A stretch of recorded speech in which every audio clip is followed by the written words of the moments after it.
ഈശോ മിശിഹായിലേറ്റം സ്നേഹം നിറഞ്ഞ മാതാപിതാക്കന്മാരെ, സഹോദരി സഹോദരങ്ങളെ, വാത്സല്യമുള്ള കുഞ്ഞുങ്ങളെ, മത്തായിയുടെ സുവിശേഷം 23-ാം അധ്യായം 23 മുതലുള്ള വാക്യങ്ങളിലൂടെ ഉദ്ധാനത്തിൻ്റെ മഹത്വം ഓർത്ത് ജീവിക്കുവാനായിട്ട് വചനം നമ്മളെ വിളിക്കുകയാണ്.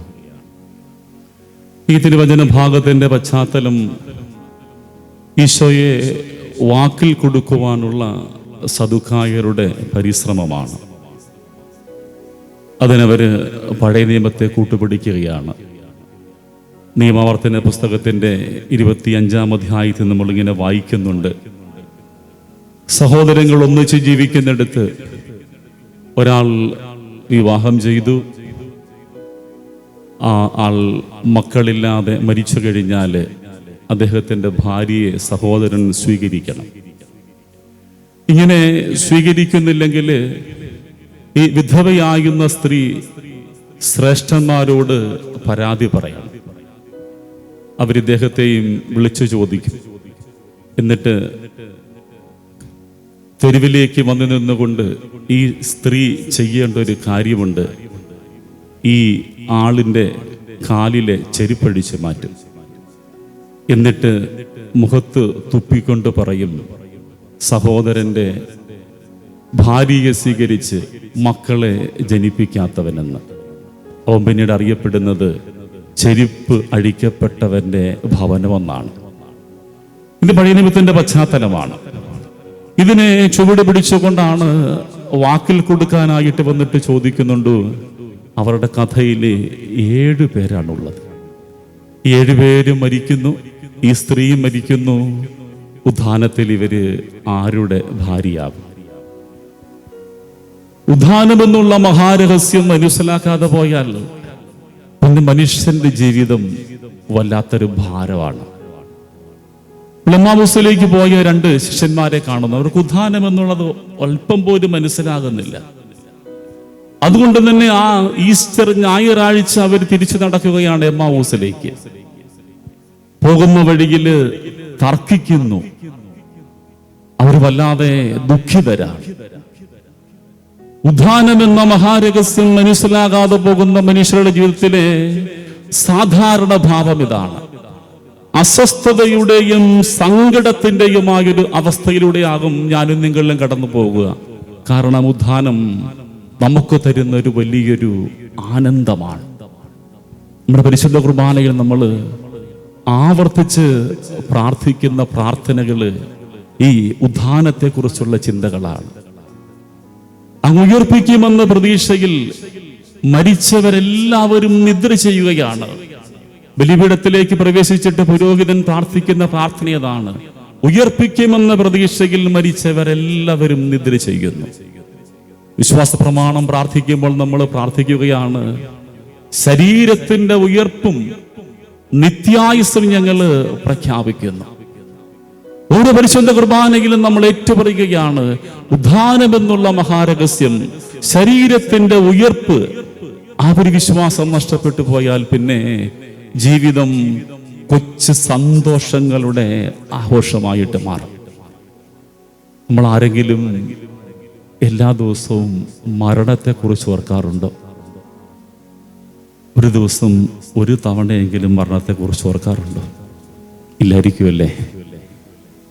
ഒന്നല്ല, ഒരു ദിവസം 53 തവണ ഞാനും നിങ്ങളും മരണത്തെക്കുറിച്ച് പറയുന്നുണ്ട് കേട്ടോ. ഓർക്കുന്നുണ്ടോ എന്ന് എനിക്കറിഞ്ഞുകൂടാ. ജപമാല ചൊല്ലുന്നെങ്കിൽ നമ്മളൊരു ദിവസം 53 പ്രാവശ്യം പ്രാർത്ഥിക്കുന്നുണ്ട്, കർത്താവേ മരണനേരത്തും കൂട്ടായിരിക്കണേ. ഇങ്ങനെ ഒരു ദിവസം 53 തവണ ഞാനും നിങ്ങളും ആവർത്തിക്കുന്നതാണ്, മരണസമയത്തും കൂട്ടായിരിക്കണേ. എന്തിനു വേണ്ടിയിട്ടാണ് നമ്മൾ ഈ പ്രാർത്ഥിക്കുന്നത്? കാരണം ഇതിനപ്പുറം ഒരു ജീവിതമുണ്ടെന്നുള്ള പ്രത്യാശ. ഉദ്ധാനമെന്ന ചിന്ത, ആ പ്രത്യാശ നമുക്ക് തരുന്നത് ഭൂമിയിലെ ഈ കൊച്ചു ജീവിതത്തിലെ നഷ്ടങ്ങളൊക്കെ വലിയ ആനന്ദങ്ങളാണെന്ന് ചിന്തിക്കാനാണ്.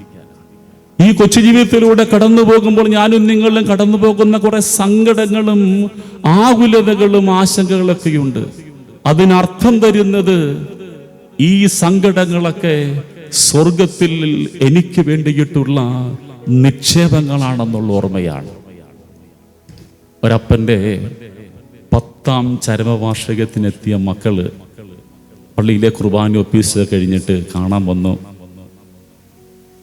അവരോട് സംസാരിക്കുമ്പോൾ ഈ മക്കളിങ്ങനെ അപ്പനെ കുറിച്ച് വളരെ വാചാലമായിട്ട് സംസാരിക്കുകയാണ്. ഈ മക്കളൊക്കെ ചെറുതായിരിക്കുമ്പോൾ അല്പം സാമ്പത്തികമായിട്ട് ഞെരുക്കത്തിലൂടെ കടന്നുപോയൊരു കുടുംബമാണ്. ഈ അപ്പന് 4-5 സഹോദരങ്ങളൊക്കെയുണ്ട്. അങ്ങനെ ഇരിക്കെ അവർ കൂടി തീരുമാനിച്ചു അവരുടെ കുടുംബ സ്വത്ത് വീതം വയ്ക്കാം. ഈ അപ്പനും ഒരു വീതം കിട്ടണം പ്രതീക്ഷയോടുകൂടെ അദ്ദേഹം പോവുകയാണ്. അത് കിട്ടിയാൽ കടങ്ങളൊക്കെ കുറേയൊക്കെ വീട്ടാം. അദ്ദേഹമാണ് വീട്ടിലെ മൂത്ത ആള്. എല്ലാവരും വിളിച്ചുകൂട്ടി സ്വത്ത് ഭാഗിക്കാൻ തർക്കം തുടങ്ങിയപ്പോൾ അദ്ദേഹത്തെക്കാട്ടിലും സമ്പന്നരായ സഹോദരീ സഹോദരന്മാര് വടക്കടിക്കാൻ തുടങ്ങുകയാണ്. ആർക്കും കിട്ടിയത് പോരാ. കലഹം മൂക്കുമ്പോൾ കുടുംബ ബന്ധങ്ങൾ തകരാതിരിക്കാൻ മൂത്തവനായി മനുഷ്യൻ പറയുന്നുണ്ട്, എൻ്റെ വീതം നിങ്ങൾ ആരെങ്കിലും എടുത്തിട്ട് നമുക്ക് പ്രശ്നം അങ്ങ് പരിഹരിക്കാം. അദ്ദേഹം വിട്ടുകൊടുക്കുകയാണ്. പ്രശ്നമൊക്കെ പരിഹരിച്ച് വീട്ടിലെത്തുമ്പോൾ ഭാര്യ മക്കളും കാത്തിരിപ്പുണ്ട്.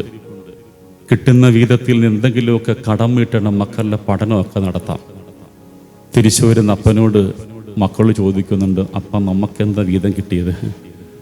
അദ്ദേഹം നടന്ന കഥയൊക്കെ പറഞ്ഞിട്ട് അവസാനം പറഞ്ഞു, ദൈവം നമ്മുടെ കാര്യത്തിൽ ഒരു കുറവും വരുത്തില്ല.